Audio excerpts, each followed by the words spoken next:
It is a great honor to be here today as your class valedictorian. First, I would like to show my appreciation to my parents, Rokia Malone and Anthony Langston, for giving me tools and encouragement I needed to be here in front of you all today.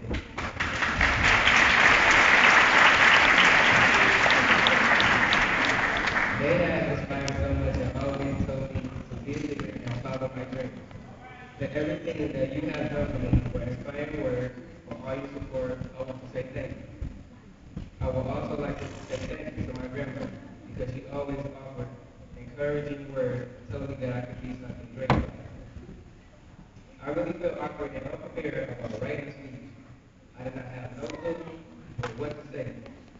I found this quote that really stood out to me and represents the standard that I feel is important to be successful in life. Remove yourself from any situation that requires you to give up one of these three things. Number one, who you are.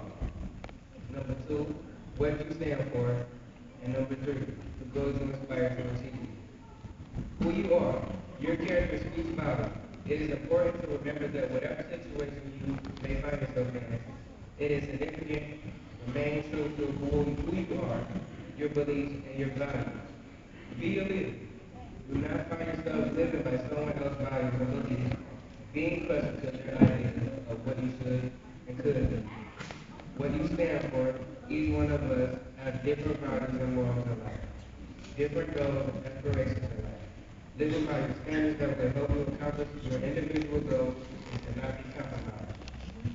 Surround yourself with people who have similar ambition and goals that people who will support and encourage your progression in life. The goals you aspire to achieve.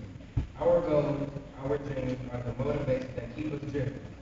The vision of being successful is the purpose that many of us will use to keep us determined and focused.